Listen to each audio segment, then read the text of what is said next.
Hey guys, welcome to the Real Deal video blog, and this week I want to talk to you about sensitivity, addiction, and recovery.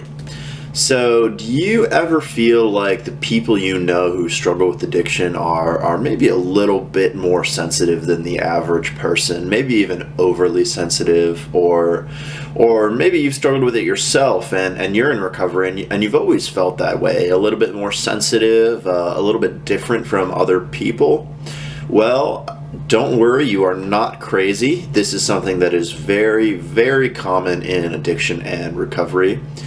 And for people who experience this in early life, this sensitivity can be a problem. A lot of addicts and alcoholics who I've talked to said that they grew up always feeling a little bit different. They felt like the odd one out of their friend group, like they never quite fit in at school. Even as early as childhood, they experienced this. And then a few years later, they found it. They found that miracle cure that helped them relax and feel comfortable in their own skin, that let them turn that sensitivity off.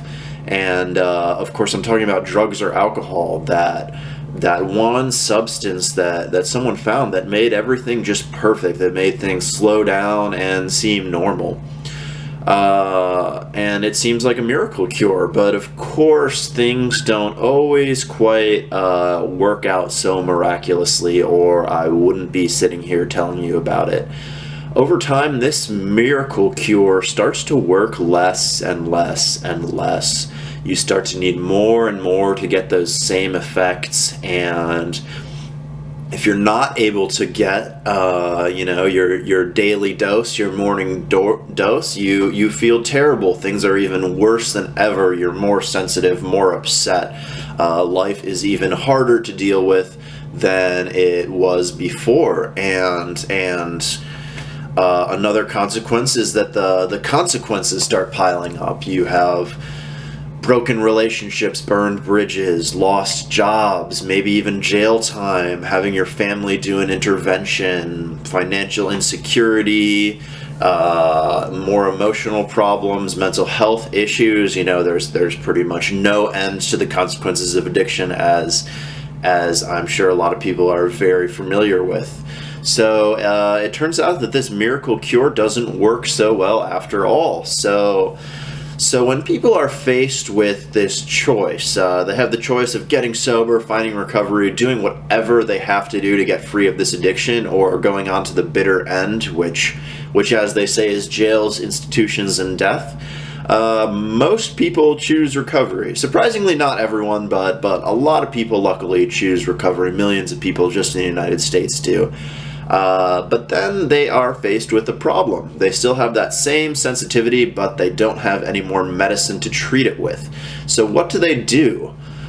Well, it is important to understand that this is not an unusual problem. In fact, pretty much every single person has to deal with this when they get sober. So if you're feeling like you're alone, if you're feeling like, poor me, I'm faced with this horrible thing, don't worry, you are not alone. There are many, many other people who are experiencing this.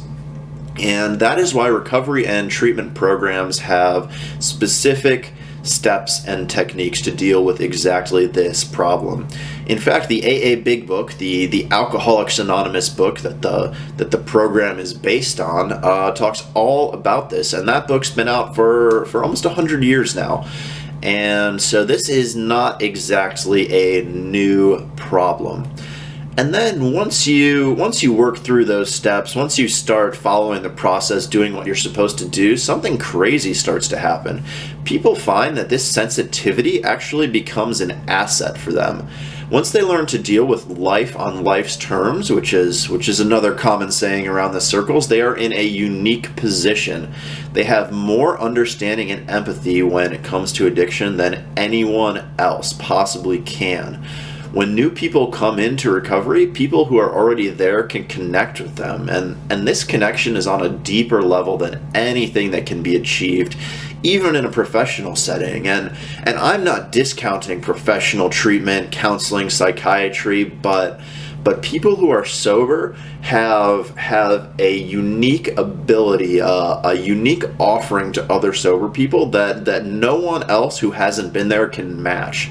So they're in a unique position to help others. So if you feel like you're overly sensitive and you've managed to survive addiction and find recovery, my question to you is, are you using your gift to help others?